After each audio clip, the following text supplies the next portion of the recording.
Welcome to the Make and Design Podcast. I'm your host, Carina Gardner. On this podcast, we're unraveling the everyday joys and dilemmas of design, making, and business. For makers who want to be designers and for designers who are makers, this is your inside scoop to help you grow your business and bring more creativity to your life. Hey guys, today I want to talk about our first year as a designer. Now, some of us have been dabbling over the years, kind of messing around in design, maybe uploading a few things, maybe pitching to a few manufacturers. Design at the very beginning can look a little bit scattered, and that's okay. But I want to talk about, if you are very serious about design, what you do in the first year, and if you do it very consistently, matters quite a bit. So I was thinking about this because at the time of recording, so this is going to come out a couple months after, I had just went through our first year of Ink Club. Now, here's the crazy thing. Every time you start a new business or a new entity or something brand new, it is like starting at the very beginning. And I've done this process enough times at this point to know exactly how it's going to go. And it is almost identical for every business that I have started. And that is, the first year is by far the hardest. You pivot a lot and you're just spending a lot of time figuring out how to make it work. And, this was the way it was when I started my design business, right? Like the first year I made, you guys know, if you've been to a design boot camp or anything else where I've talked to you guys about how I got started, I did not make very much money. Only a few $100s. And so just so you know, this has been the case in a lot of things that I've started. Okay, some move faster than others, but for the most part, it's pretty similar. And what I find is the first year is so difficult for most people that they don't continue forward. And it makes me very sad because some of you are fantastic designers and you don't realize that the first year is hard on purpose. The first year, it's just getting that momentum, doing the right things are difficult. So today I want to talk about doing the right things in the first year. And I'm talking about those of you who are very serious about being designers. There are certain activities and efforts you should be putting in the first year that will make you go faster. Now, even though I'm saying make you go faster, even I was doing most of these activities in my first year and I still only made a few $100s. Most people, they fall away before the first year even get started, just a few months in, because they're like, oh, this doesn't work, because they don't see the money right away.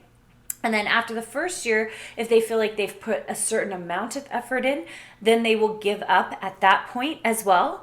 And then it's like the people who can strive through the second and third year, that's when it really hits and it really works. Now, I say this, if you're not in my Design Suite program, you don't hear all the inside scoop, the in-betweens and all of that. Some of you might hear this and just go, okay, so that means I just need to keep going for 3 years. And that's not 100% the case, because a lot of it is effort, right? The kind of effort you put in, the shops you're applying to, the volume of product, all these things that really matter to how you become a great designer who actually starts making money. But, one of the things we say in Design Suite is that this is a long game. And those that really are going to do this, they're in it for the long long-term gain. And that is why this whole thing is sometimes so difficult for people to get into. And it's really the reason I started Design Suite, because I saw, you guys know, most of you know that Design Suite's 1 year long. There's a reason for that.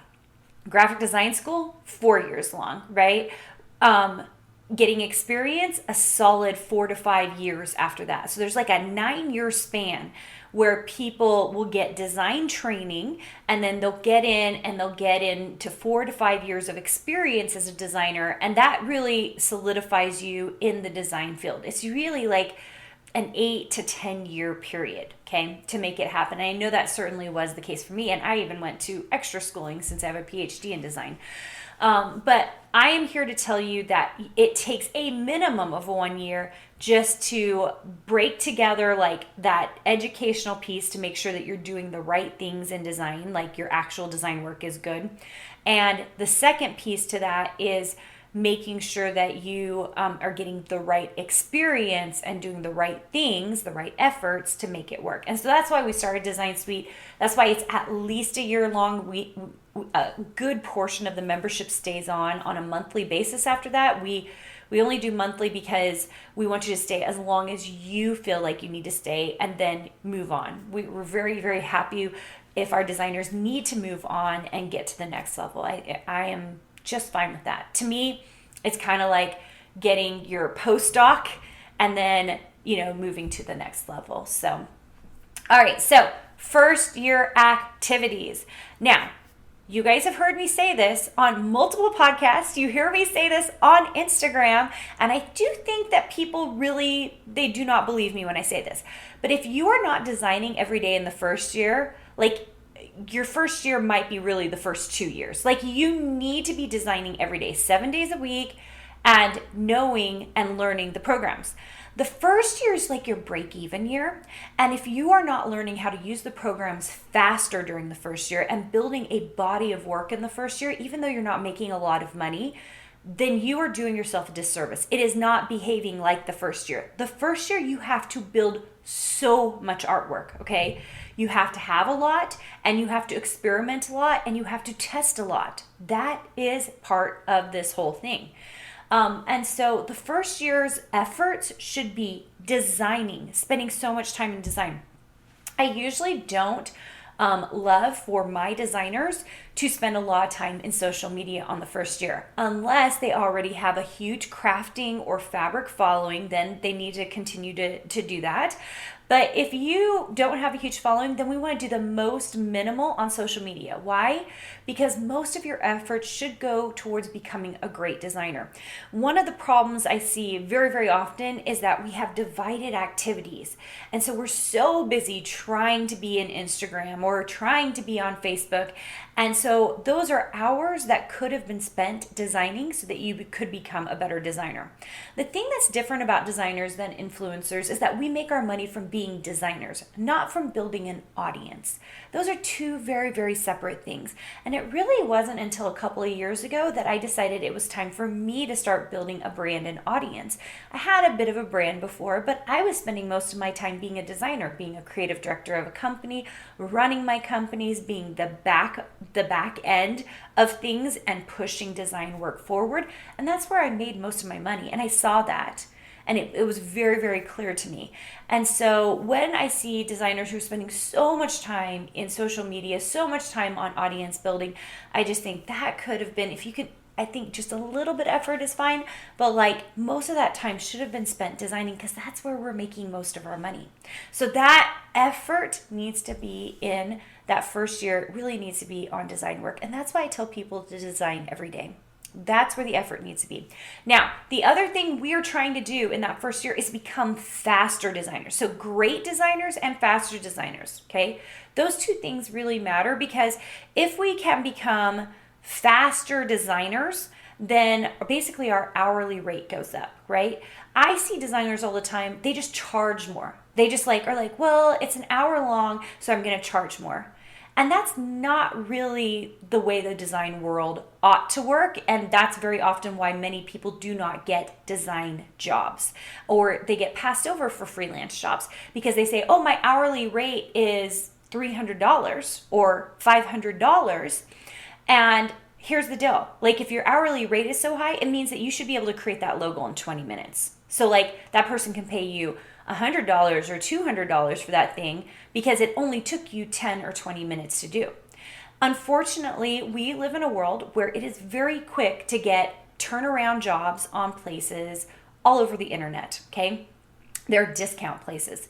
So if you're going to be a certain kind of designer with a higher rate, like I know I charge thousands for my rate, but it's because I know that I can turn around something to you in 5 minutes. So if I know it will only take me 5 minutes, I'm going to only charge you the $100 or whatever it is so I can hurry up and get it done for you. Whereas a novice designer might take 2 hours and and their rate is $50 an hour because they've done it for 2 hours.